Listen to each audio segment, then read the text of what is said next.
Nu, dabar, mėly, aš norėčiau ant scenos pakviesti šio vakaro svečius tarti sveikinimo žodį.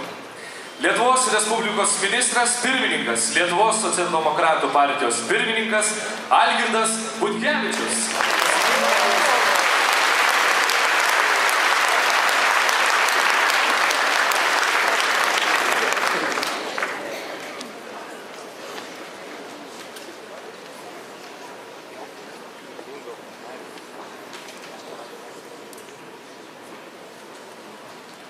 Labadiena, gerbiamas Seimo pirmininkė, partijos pirmininkė, garbės partijos pirmininkė, kolegos ministrai, Seimo nariai, gerbiamas prezidentė Rolandai Paksai, Europos parlamentarai. Pirmiausia, sveikinu visus darbo partijos suvažiavimo dalyvius ir tikrai džiaugiuosi matydamas jūsų čia tiek daug ir taip gausiai susirinkusius.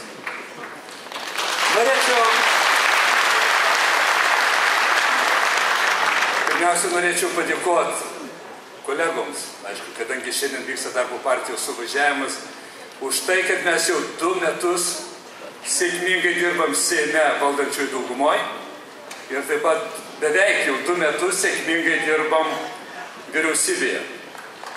Turiu pasakyti labai atvirai. Aš manau, kad Lietuvos istorija po nepriklausomybės atkūrimo tokio pasipriešinimo nei valdančioji dauguma, nei vyriausybė tikrai nesitikėjo, kada buvo formuojama valdančioji dauguma ir vyriausybės kabinetas.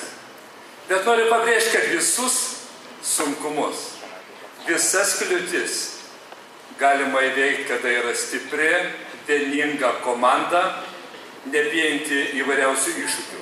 Tai aš to irgi džiaugiuosi ir matydamas dabar, kas vyksta vėl iš dalies svarstant valstybės biudžetą, svarstant toliau svarbius įstatymo projektus arba tiesiog parodant visuomeniai, kokie yra nuveikti darbai, kurių niekas negali paneigti.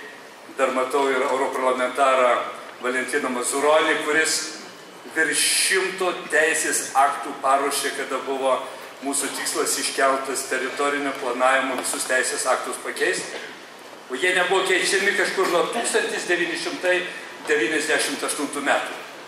Ką reiškia turėti tikslą, bet ar to neužtenka? Tam reikalingi žmonės, kurie suprastų, kokiais veiksmais ir priemonėm galima pasiekti teigiamą rezultatą. Galėčiau kalbėti apie energetikos sektorių, apie socialinę sferą, apie laukiančią reformą švietimo sistemoje ir sveikatos apsaugos sistemoje. Bet vienas mano prašymas, didžiulis prašymas, nepasiduokim įvairiausiam propagandam.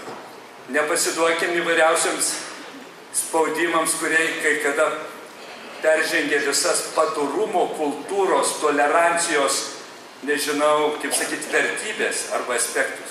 Pateiksiu tik vieną pavyzdį. Žinot, šią savaitę teko 3 dienas praleisti užsienį. Vakar Helsinkį viešbutį atsidarau vieną portalą ir nustembu iš pat ryto. Dujų kaina Lietuvoje nuo ateinančių metų kažkokia tai kosminė. Kur galėtų kitoj šaly parašyti, nepaklausiu specialistų, ministro, ten Lietuvos energijos vadovo, kainų komisijos pirmininkės. Ir žinot, visa ta informacija pirmiausia sujaudina ką? Mūsų žmonės, mūsų verslą. Bet mano kolegos premjerai Helsinkį ir manęs paklausė. Tai gal jau vėl dėl tam tikro propagandinio karo, kuris vyksta geopolitiniai aplinkoje, gal jau kažkokie tai nežinomi sprendimai Lietuvos atžvilgiu yra priimti. Bet mes esam tvirti ir aš manau, kad mes visus tos dalykus irgi sėkmingai gyvenysime. Dar gal vieną aspektą noriu pasakyti. Kai kada pastaruoju metu pasigirdo, kad lyg tai kai kurie ministrai yra teikiami nesuderinus su koalicijos partneriais. Noriu aiškiai pabrėžti.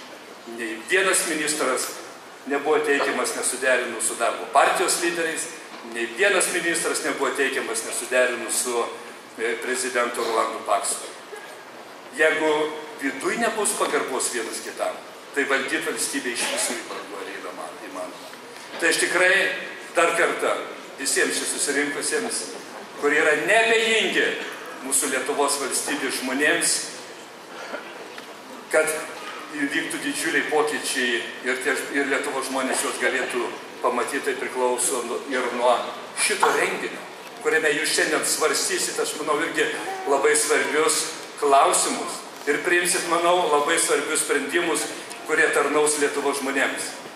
Mylėjai, stiprybės, ištvermės, tolerancijos, pagarbos vienas kitam, žinių ir Lietuva kaip maža valstybė nesiruošia kovoti su kažkuo, bet jinai savo išmintim turi sėkmingai konkuruoti globaliam pasaulyje ir sparčiais tempais vystytis. Ačiū Jums už tai ir gražios šventės ir gražiaus renginio.